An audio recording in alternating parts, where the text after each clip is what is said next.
Hi, welcome to Arguably. I'm Ross Anderson, and today we're talking about sneakers. If you're not into sneakers, the obsession with them is somewhat strange. You see enormous shelves filled with many variations of various different sneakers and ask, what's the point?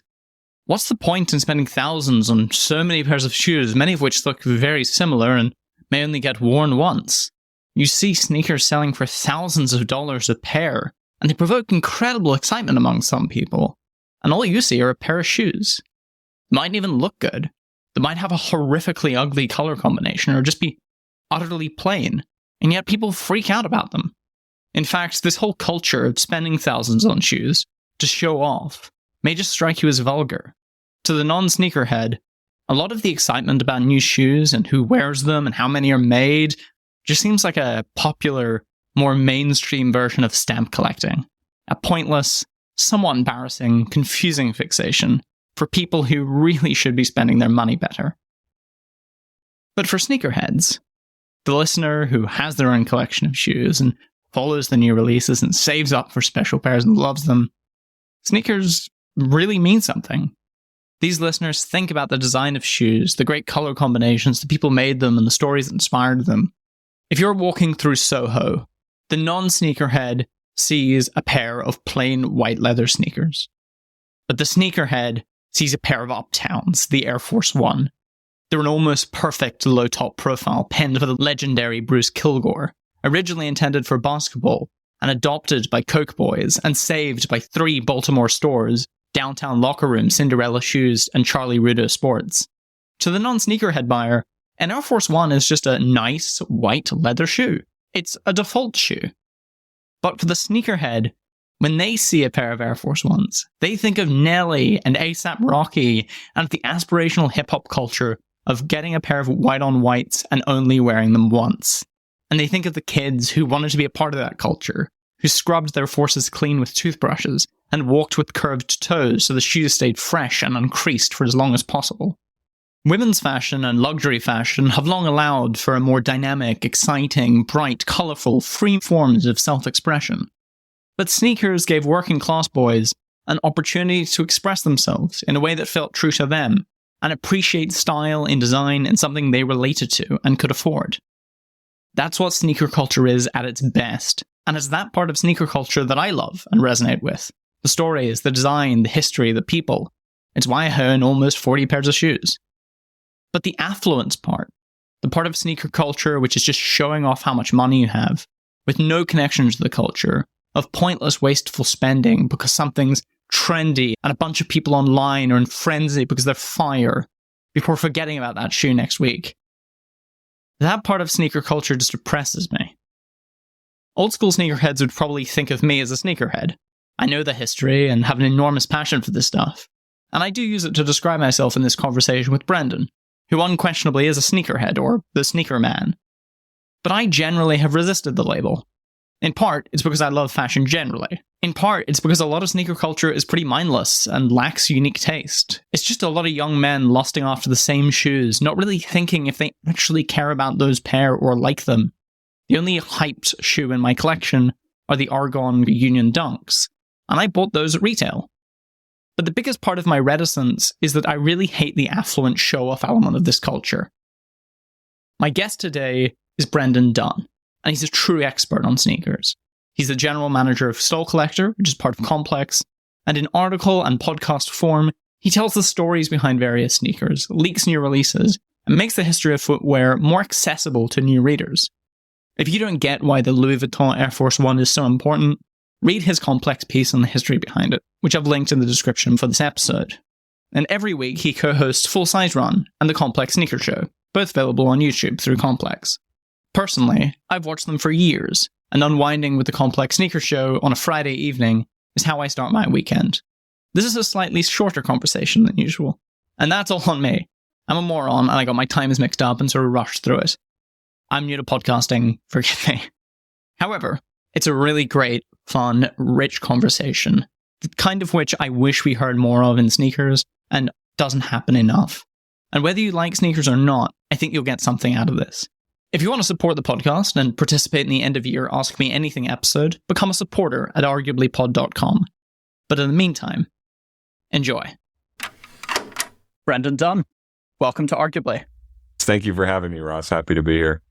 To start with probably the hardest question, but also the broadest, what makes a great sneaker? I think there are a lot of different things that can make a great sneaker. For me, it usually has to do with some cultural attachment and some way they become special through who adapts them and who's wearing them and in what situations. But these things that we love are also performance items on some level. So I think that's something that can often add to a great sneaker, although usually less so in the way that people like me interpret them. But, you know, if it helps you run faster or it helps you jump higher, things like that, those are hard things to measure. But I think that those things can contribute to it as well. What's fascinating about footwear is that unlike almost any other part of fashion, when you put it on, it makes you move differently. Yeah. I have a pair of platform boots and it makes me feel completely differently when I walk in those compared when I walk in my Next Percents or my Jordan. And that's one of the fascinating things about sneakers. I guess that's where that feeling comes from, that there's so many different ways you can physically experience a shoe. Yeah, it's so foundational to the way we move too, right? It's the thing that keeps us rooted and the things that ties us down, you know, and yeah, really guides us through life in a way. When we're new to sneakers, I think many young people who came into sneakers during COVID, for instance, the instinct of what to buy is simply, that's the hot new thing and you go for it. Now, I have a decent collection of shoes at this point. You put me to shame. When you have a sort of large collection, it changes the way that you think about it. So first, roughly how many shoes do you have? And then second, how has that changed the way that you think about what sneakers you want to buy and what interests you?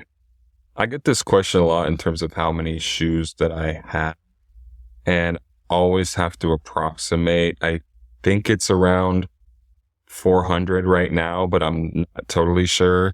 I also get rid of stuff fairly often, and every few years I try and downsize by about 200 pairs. So I think it's at 400 pairs of shoes that I own right now, which is down from an all-time high of closer to 600 or 700.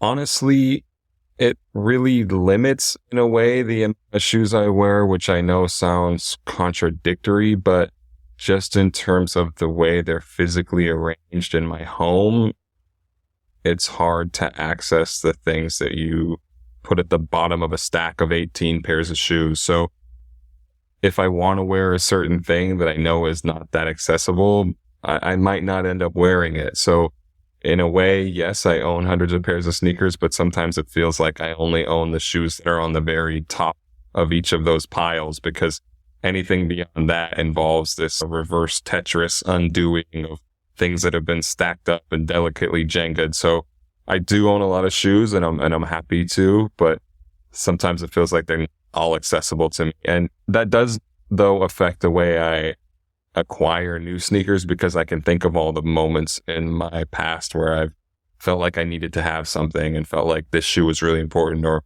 you know, something that I've done a lot, and I don't know if you can relate to this, Russ, but is to pick a certain silhouette and become obsessed with that silhouette for a while and just buy a bunch of colorways of it. Nike Air Huarache Light is one example of a shoe that briefly I was buying a bunch of pairs of, but then 5 years later realized I'd never worn any of them. When the Nike Zoom Fly first came out, I was so excited about that sneaker. I actually had a pair a few months before they came out from the Breaking 2 attempt in Italy. And that's a great shoe and one that I did actually end up wearing. But there was some moment where I decided I want every colorway of that sneaker that ever released, and was keeping up to a certain point with the frequency of colorways that release, and then just realized this is a stupid mission. Why am I doing this? So yeah, the amount of pairs I've acquired and purchased helps me to be more conservative now. Of people I go to in my life and ask them, do I want this for this much money? Is this something I'll ever wear? And those people are wiser than me.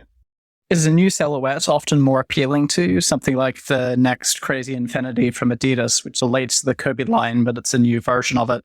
Is that appealing more, or is it a retro of something that you can't go back and get an old version that's actually wearable? If they re-release the Air Burst today, to give an apt example, I think both of us would pick up a pair. And part of the reason is that if you buy an old pair, they may burst. Right. I think it's usually the older stuff that sticks with me in that way, that I feel like it has that history or that staying power to it, where it's been around for a few decades or years and I still enjoy it, or it still means something to me. Sometimes those new silhouettes, and I think we as a whole, as sneaker people, do not pay attention to new sneakers and new design, and it's easy to become addicted to retro, and that's what this slice of the business is based on.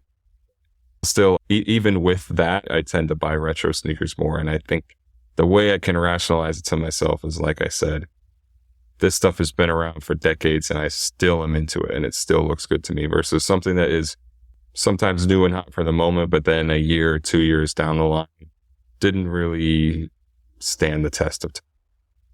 And how important is the part of sneaker culture that we pay lots of attention to, that Complex makes its business on? How important is this to the actual sneaker brands? Is this something where it's an actual sizable part of their business? Or is a Travis Scott Jordan 1 primarily valuable to Nike as a way to get people to buy white Air Force Ones when they're thinking about buying a new shoe, or when they go to get a new running shoe, they have Nike in mind instead of ASICs? I think both things are true. I think this version of sneaker consumption that you and I participate in, that Complex is focused on covering, is very important and significant to the sneaker brands and makes up a decent chunk of their revenue, especially when you think about a shoe like the white and black Panda Nike Dunk Low, and how that was at one point purely a sneakerhead shoe and was a real volume model that contributes significantly to Nike earnings. I believe that, and everything I've known and studied suggests that. But at the same time, I do think that certain limited edition ones are not really profitable for brands and are meant as marketing tools or part of a budget that is not concerned with purely making money for the brand, but making hype and excitement for the brand and leading people to, like you said, buy more accessible versions of that shoe. So if they can't get the Travis Scott Jordan 1 that they really want, they might go to a similarly colored Air Jordan 1 with brown, black, and white panels on it. And if they can't get that, maybe they'll find some approximation of that somewhere down the line in terms of distribution. The Nike Air Max Scorpion, where would that fit in? Is that something where they're just making it as a flagship sort of example of tech? Or is this something like the Air Max 270, which I don't think they expected to be a big hit, but you throw stuff out there and hope that it works, and the 270 it really did, and at the Scorpion it really hasn't? Yeah, I would think that the trajectory for the Scorpion would be planned more toward the Air Max 270, but you can't predict that a sneaker like that would become that massive. I mean, I don't know how you feel about the Air Max 270 as a sneaker. It's not that interesting to me, or that not that striking a silhouette, but years later, it's such a volume shoe for Nike and you see it so much. I think that they would love for that to happen with the Air Max Scorpion. I think it's a bit harder because the shoe is significantly more expensive. It's not a cheap sneaker, and for a shoe to get into that lane, I think it has to be, really accessible in terms of price. I feel like the Scorpion has a long way to go to get there, but I've been wrong about sneakers before. Yeah, I really like the Scorpion in the yellow cream color at like $115, but not anywhere near the resale. Yeah. Yeah, what is the retail price for that shoe? It's near, I think it's $220 or something like that. Yeah. Like, that is so much money for people who aren't into sneakers. For you and me, paying that much for a pair of shoes feels relatively normal, but for the person who wants to go buy a pair of white on white Air Force Ones or a pair of black and white Nike Dunks or an Air Max 270, $220 is just astronomical, right? So I think that's holding it back from being in that zone. But it's a cool shoe, and I like that bag. I mean, we're so many decades removed from the debut of Nike Air Max technology, but I think it's still so special. And when they do certain things with the bag, it just looks so cool on the bottom of a pair of shoes, right? There's shoes that released in the 70s. I think of the Foamposite in the same way, that if you release the Foamposite today, brand new, it would look like a completely modern silhouette. Oh, yeah. And I think the Air Max and the whole line, the best models are exactly the same way. They don't feel retro. Yeah. Yeah, for sure. Foamposite is one of those ones that will always feel futuristic. Like, I don't know if in my lifetime that sneaker could feel dated, even though they've done so much with it in terms of retros. And there have been times when they kind of rinsed it and did the wrong colorways and went too far with the printed stuff, Weatherman foam posits and things like that. We didn't need any of that, but just still as a silhouette in that original blue is still so striking and still feels like something from a time that we haven't reached yet. When you came into sneaker culture, a lot of this was around going to stores, finding stuff you'd never seen before, about meetups, essentially the cars and coffees of the sneaker world. In my generation, it's Instagram. Has that really been harmful to sneaker culture, where there's many shoes that I really love that I've never seen in person, but I've seen them all over my feed? Does this sort of create a distorted sense? Or is this just a new version of Nike talk and there's not really anything different here? To give one side angle, Bobby Hundred sort of has used this as his argument that sneaker NFTs make a hell of a lot of sense. And that kind of depressed me.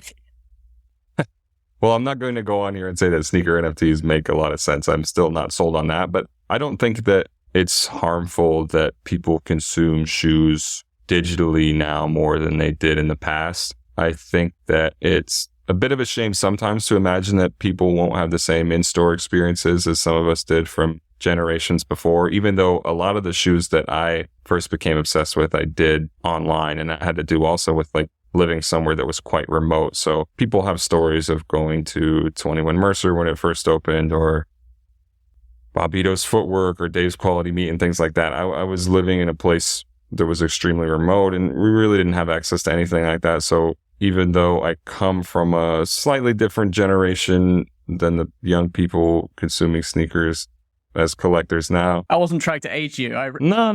Back when Michael Jordan releases them, what did you think? No, but I'm just saying, like, even for me, it wasn't a super, like, in-store physical relationship when I first got into sneakers, just because I didn't have access from a geographic standpoint. But no, I don't think it's worse. And I think in some ways it's opened up the channels, and there are so many more niches and different specific ways people can be into sneakers that can expose you to shoes you've never seen before. I mean, some of these Instagram pages that I follow, or, there's models from the 2000s that we never thought about that someone digs out, puts up for sale, and looks pretty good in 2023. And I don't think that stuff existed when I was first getting into sneakers. Granted, we were in that era, but I think that the online version of sneaker collecting has allowed for so much more niche obsessions, subcultural levels of it, and different nodes where we're into different things rather than this culture around sneakers of, we all like the Jordan 1, we all like the Air Max 1, and we all like the Adidas Superstar. I want to theorize a Marxist reading of sneaker culture and sneaker heritage that sort of puts it in a very negative spin. Okay. So to reframe it, working class people made sneakers a cool thing because they couldn't acquire luxury goods. They found these items that were otherwise just used functionally. They saw something beautiful in it and really cool. Large producers and distributors saw that, realized they could make a huge market out of this, did so, and spun stories and backgrounds and origins to sell them. Then resellers and people who speculated on these shoes did the same thing, driving up their value. So now you've ended up in a position where many of those most hyped items that originally became valuable in these working class communities are now completely inaccessible to those same communities. So it otherwise leaves working class kids feeling like they can't get any of the cool sneakers.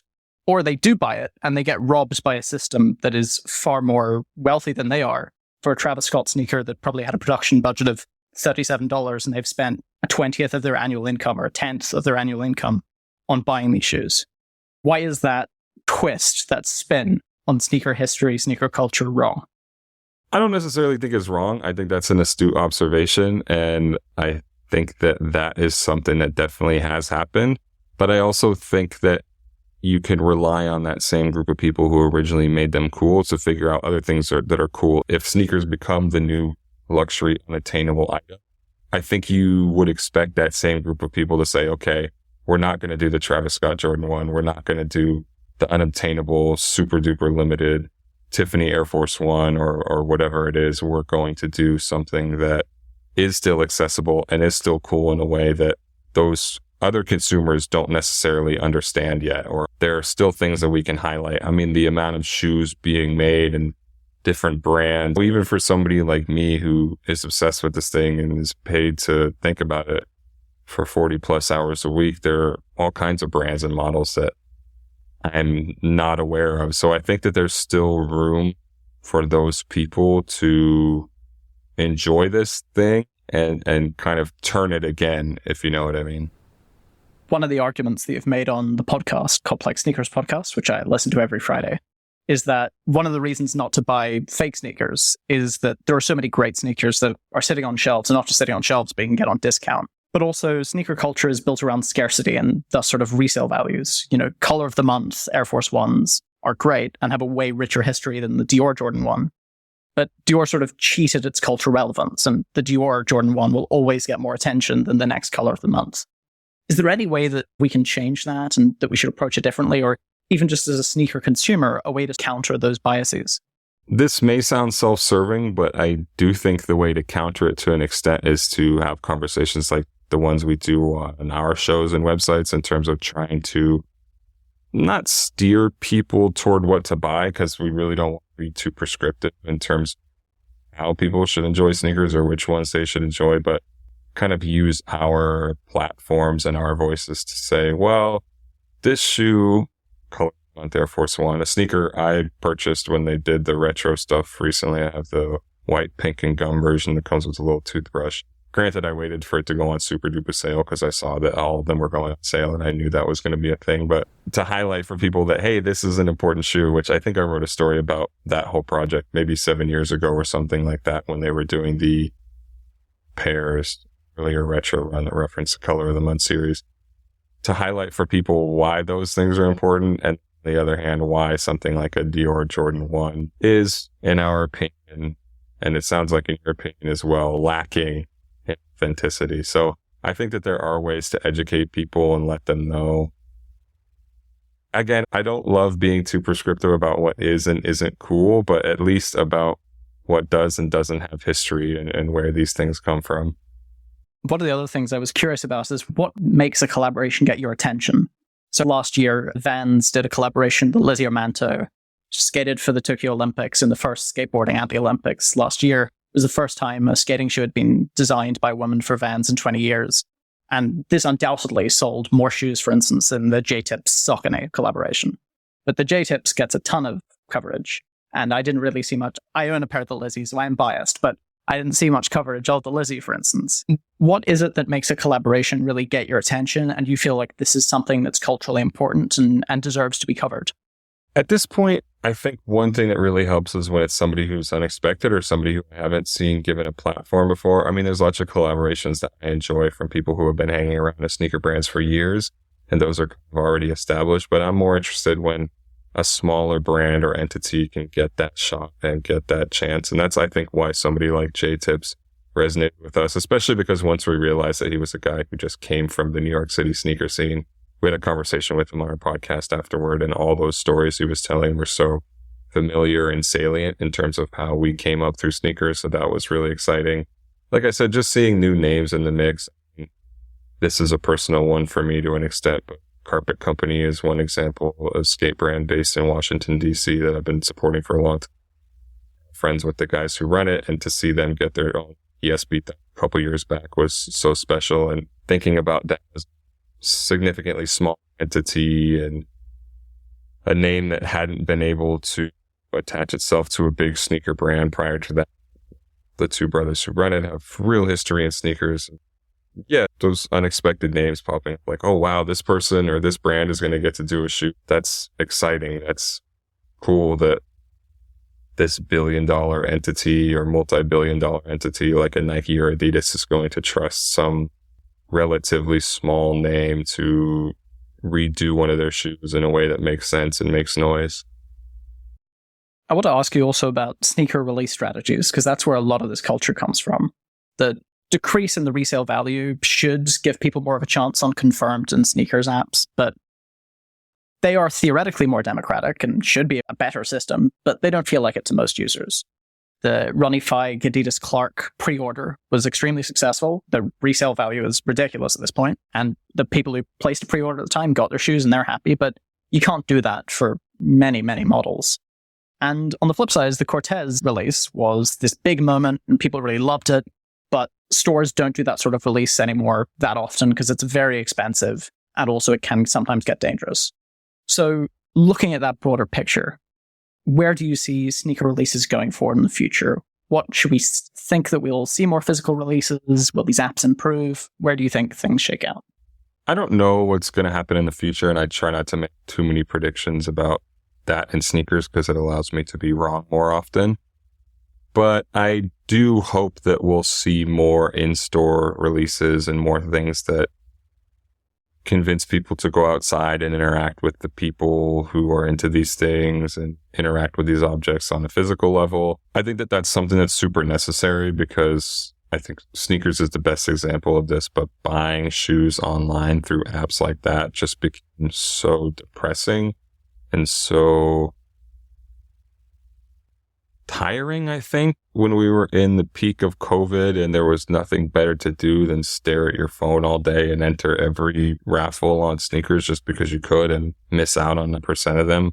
I would love to see the pendulum swing back in the other way and us get away from things like that. And I think, and we'll talk about Nike probably more than any other brand just because they're the biggest in the space, but I think Nike wants that as well. And I think they realized at some point that there was a fatigue around that and there was too much of that. And I think that's something you'll see bear out in how stores release shoes and how they connect with people. Hopefully organic is kind of a cliche word in this sense because we are talking about brands trying to make money off of us, but in a way that feels more memorable than just punching through on it.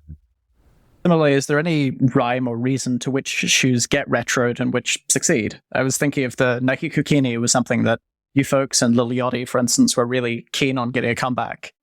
And those sat hard. They did not get much attention. And then there are shoes that, like, I love the Air Revolution. It has a ton of history, but that hasn't been retroed in ages. So what's the decision-making behind that? And why do some succeed and why don't others? Am I really responsible for this Air Kukini thing? Yes, a couple people have mentioned are. this to me. Was I that gung-ho about the Air Kukini? I think it was one of these things where the three of you all thought, yes, that's great. And then shortly after, JLP did the Complex Closets with Yachty, and he was like, yeah, that's so cool. So it just had this bubbling. And then they came out, and then nothing happened. I'm so glad you brought this up because people have mentioned this to me. So I guess I trust your word, Ross, that on the Complex Sneakers podcast, my co-hosts and I, Joe LaPuma, Matt Welty, and myself were all saying that the Kukini would be a cool thing to bring back. I don't think that it came back explicitly because of that. This would be a nice place to enlarge my influence and claim that Nike took notes on everything I said and reacted accordingly. Unfortunately, I don't think that's the case. But I remember after that and the Kukini did come out, I had some random commenter calling me out for the way that we were adding to climate change because us begging, apparently, Nike, which sounds like you're confirming, to bring back the Kukini. It wasn't begging. It was saying it would be really cool. Resulted in some outsized effect on the brand's carbon footprint through them producing many millions of pairs of Kukinis and them sitting on shelves and us being totally to blame. And then somebody else more recently said, yes, you guys said you wanted the Kukini back, but you never bought any of them. I'm so glad you're bringing this up because I genuinely do not remember being record as such a Kukini fan. Start upping the Air Revolution. But of course I have to apologize. I'm asking you to start calling that out, please.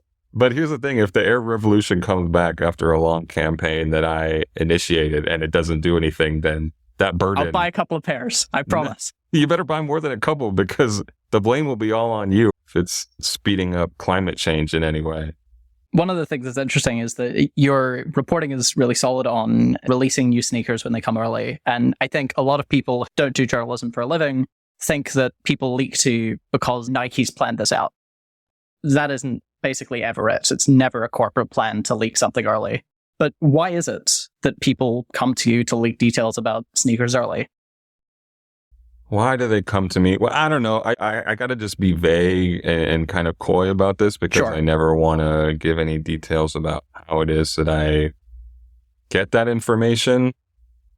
I'm trying to think if there's anything meaningful I can say. It's a fair question to ask. I think that there are a lot of different motivations. I think that to some extent, like me, they just want to see the information out there. So we're happy to deliver it when we can. I'll ask one final question, then move on to quick questions. And it's on sort of journalistic ethics. And it's because you cover the sneaker industry very well. You report on lawsuits. You break new stuff, which I'm sure the companies aren't particularly happy with. But also you are an influencer, you're Instagram, you take paid promotions, you also get sent free products. I do too, but you will resell some of your free products.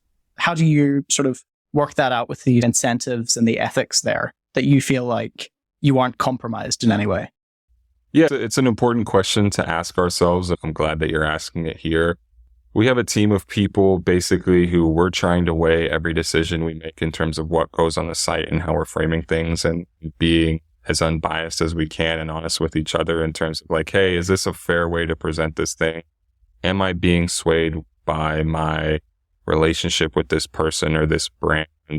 Am I being fair enough to them? Am I holding them accountable? And I think more than any particular transaction that you speak of, it has to do with how well you know these people and how fair you're going to be to them based on your relationship with them. To me, that's the hardest thing about it. And I think that kind of comes up even if you're not entangled with the brands in the way that we are. But I think it's just a question of having other people on your team who can hold you accountable and say, no, we're not going to do that. No, that's not worth it. Or like, hey, this didn't really happen like this. This is what really happened. I hope our track record reflects that and shows how willing we are to hold brands accountable and call them when need be and speak the truth inside them. After the break, quick questions with Brendan Dunne. Quick questions. First, every classic sneaker silhouette was originally a performance shoe. Does this mean that Yeezy silhouettes will not be classics in the future? I think that's a fine take, but also I think that Yeezys are built with enough performance technology in them in terms of prime knit and boost that they can be considered adjacent enough to performance sneakers to qualify as such. Related to that, in 20 years' time, will the next percent be the next classic lifestyle silhouette?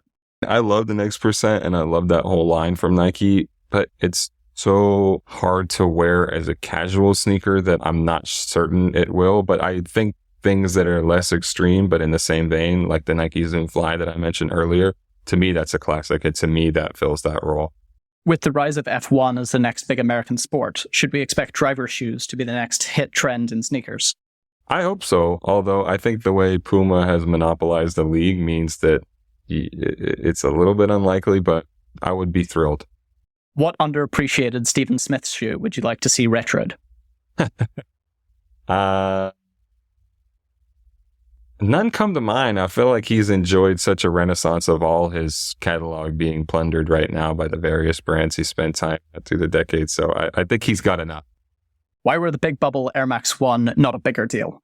They were the biggest deal, but a bubble was it's as big as possible. I don't know. I think maybe people aren't that keen on Air Maxes right now, and I think that the smaller bubble version of the shoe is so embedded in our brains at this point that to see that original version just felt a little bit jarring, some subconscious level. I have the sneaker, but I haven't worn them yet, and I was excited about it.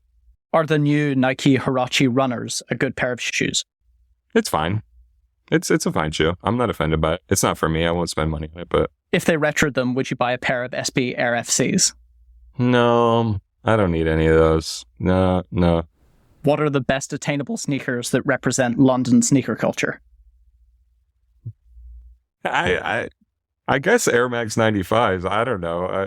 I don't think that many people are looking to me for answers on London sneaker culture, so I'll leave that to... There's one. To people out in the UK. What's the most you've spent on a pair of sneakers? So here's the thing. It doesn't totally qualify as a sneaker. Well, I guess, but when Henderscheme was first doing their kind of nude leather versions of popular sneaker silhouettes, so they would do a Jordan 4 stripped of all the branding and logos, or Force One or things like that, and they had a New Balance. I think it was the 1400 or the 1300, I can't quite remember. But I did buy a pair of those Henderscheme New Balance ripoffs that were done in this premium leather. And the sole is not quite sneakery, but relatively sneakery. So that's the shoe that I've spent the most money on. I think that they were a lot of money if you bought them not directly from Japan. I think N Clothing at the time, they were around $1,000. But if you worked your way through and sourced a pair directly from Japan, you could get them significantly cheaper, which is still very expensive. And I think it was around $600. This was 2 questions away, but I'll move it up. Why hasn't Ender Scheme been sued by Nike? I think Ender Scheme avoided that because, one, they arrived before the current wave of bootleg trends and people really milking Nike for that. And they never used anything that close to approximating any of Nike's logos, which I think has been pretty key.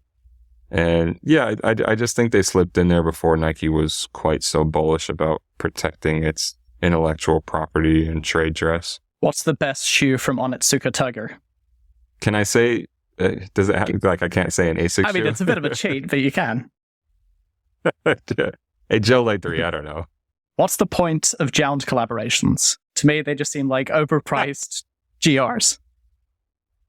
The point of Jound collaborations is for people like me to exhibit their snobbery in the most subtle way possible. The grey 2022 Stussy Spiridon cage was pretty quickly forgotten, but was 3 years ahead of the current sneaker curve in technical runners. If you were to bet, what's the 2023 shoe that will be 3 years ahead of what's to come? Oh, see, this is another prediction thing, and I feel like I'm worried my opinion or my prediction will age poorly. And people will blame you for climate change for it. Yes, imagine the burden. The 2023 sneaker that will feel predictive when we reflect on in some years' time. You know, I could cheat here and just like bring up a sheet of Nike 2024 releases. I don't know. Oh, this is tough. This is a tough one. You can skip a prediction question if you like. That's fine. All right, I'll skip it. Is Matt Welty correct about Puma? No. Do you expect to see more sneaker stores closing in the next 5 years? Yes, I do. I expect to see more sneaker stores closing, unfortunately. What's the best sneaker store in the world? It's funny, we had a conversation recently within our team in terms of what's the biggest sneaker boutique in the world, and we just got into all this weird semantics about what is and isn't a sneaker boutique and what qualifies or disqualifies stores from that. The question is, what's the best sneaker store in the world? However you want to take it. What's the place that you like going to most that sells sneakers and isn't End? The place that I like going to the most. You know what? One that really sticks out that I do enjoy and did enjoy when I went is this place called Selma in Tokyo in a neighborhood called Shimokitazawa that just has They're so cool. Strictly vintage shoes and not even a lot of models that I know a lot about because it's very heavy Adidas and that's not my particular expertise, but just being in there felt so special and so many weird and crusty releases from decades past that I'd never known about or rediscovered. So that's one that really was special to me and the place I tell people to go whenever they mention that they're going to Japan. Do you like Moncler sneakers? I like the Moncler sneakers that Nathan Van Hook designed. I think that his tenure there was unfortunately quite quick, and so I don't think there will be much more that's too thrilling from them, but I hope that he's left the team there in capable hands. I also like the Zellerfeld stuff they did more recently, but I'm good friends with people over at Zellerfeld, so full disclosure there. Has Ama Maniere fallen off? I don't think Ama Maniere has fallen off. I just think they have a ton of sneaker collaborations at this point, and it's hard to get excited about everyone. Should the Jordan Futures get more love? No, the Jordan Futures have enough love. Well, actually, I feel like they could use a little bit more love because I feel like people who just got into sneakers maybe don't remember how much of a moment that was and can't understand that. So I feel like they're probably at a pretty malign spot. Like nobody cares about the Jordan Future right now, right? And we would even look back and say it's a bad shoe, but I don't think it was a bad shoe. How dare you, sir? You're a big Jordan Future fan? I like the light blue and I like the black with the gum sole. I think they're both great. Yeah, it was a moment. I was happy with it. Given his significance as a cultural tastemaker, why has Pharrell's Adidas line lost its hype? I picked up a pair of Saucony's for £50. I don't know. That's a really tough one, especially given the moment that Pharrell's having right now. I just think that shape and that style of Adidas isn't what people want from the brand right now. I think that has a lot to do with it. Why are the LV Air Force Ones more culturally significant than Dapper Dan's new Puma collaboration? Surely the latter is a more authentic expression of that same root culture. I don't know if it's a more authentic expression. I just feel like I guess there are pluses and minuses for both, especially when you consider Puma's real historical significance in hip hop. I think it has more to do with the execution and the staying power, sorry to use a term used earlier, of that bootleg Air Force One style combined with luxury fashion monogram prints through decades. I just think that's a conversation that exists diachronically that is more exciting. Given our desire for people to actually wear their sneakers, are Golden Goose overhated? No, Golden Goose could never be overhated. Speaking of hate, why are the ISPA shoes so terrible? I don't think all of them are that bad. This is going to sound like not being as harsh on them as I could, but I feel like when you are given a directive to be as experimental as possible, which is, I don't think purely what that team is intended to do, but I think you're going to end up with some stuff that looks truly bizarre. So at least they're making shoes that look different, if not always shoes that look good. I think last year's Hangul Day 97s are better than the Sean Weatherspoons. Am I wrong? Yes. Sean Witherspoon, Air Max 197, absolute classic. I saw a person waiting for the train in them last night, and it reaffirmed my strong belief that shoe is a classic. And I try to use the word classic very conservatively. Will Anta be the next big sneaker brand? No, I don't think so. I'm more of a Li Ning guy when you think of the Chinese brands. I think Li Ning is doing a lot of cool stuff. I was going to ask question 2 down again. Why isn't Li Ning a bigger deal? Dude, Li Ning is good. I don't know. I think that those brands just have fought such a long fight in terms of getting exposure outside of Asia, outside of China. And Li Ning has tried to make an imprint in the US at various times and just not done a very good job of it. And part of it is on people like me, because sometimes when I see those Li Ning shoes, I'm like, shit, why am I covering these more? These are awesome. Why aren't there any good Pride release shoes? I think there are some okay ones. Remember the sock dart? The Pride Nike sock dart? I think that was one of the best ones. I think the Leaks metallic dunks that are supposed to be coming out, the Be True, those look really cool, but yeah, they made me sandal. think. I like that Deschutes pair a lot. I think there have been some okay ones over the years. Does Adidas regret signing Kanye? No way. No, you can't. I mean, he gave them so much. It ended in an awful, spectacular shitstorm. It was still the right decision to sign him, I think. As somebody from Belfast, should I try to pick up an era Nike Dunk? Wow, is this a sensitive question? I don't know. No, I mean, sensitive for you, perhaps. Yeah, depending on where your allegiances lie. Why has Reebok been so bad at handling their celebrity collaborations? They had Kanye, they had Travis, they had Kendrick, and they botched all of them.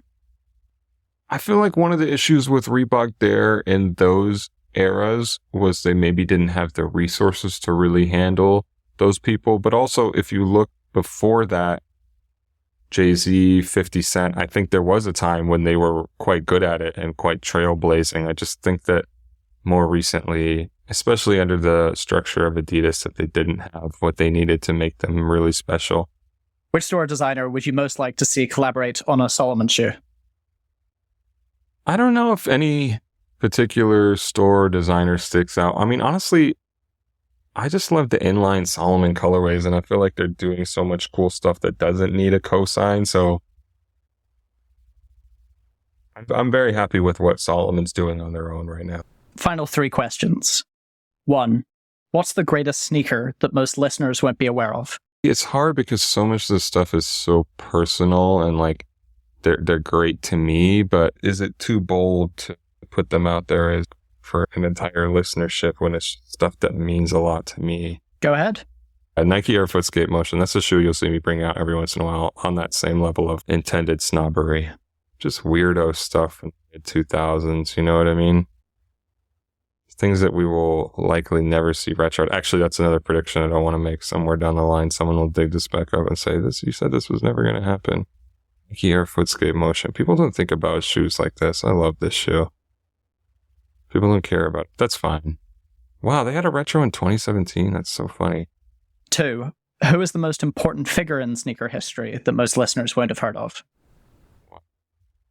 Other than me, well, no, that doesn't count because they're listening to you now. Yeah, they've heard of me and they've heard me. I think I'll say this name just because he's an interesting one to me and someone I hope to speak to in the future and someone I've spoken to in the past, but never in a formal interview or anything like that. But Angelo Anastasio is a guy who helped establish Adidas in Hollywood in the 80s and really helped the brand make a mark in terms of entertainment marketing. And that crossover is something I'm very interested in.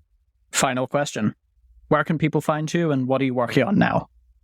People can find me on Full Size Run, one of the weekly shows I do, Complex Sneakers Podcast, another of the weekly shows I do. I think we're actually renaming the Complex Sneakers show, but just, you'll find it. They can find me on Instagram. They can find me on Elon Musk's X, but I won't be putting much on there. What am I working on right now? Just wrapping up the seasons right now and trying to enjoy my summer. That's the hard work I'm focused.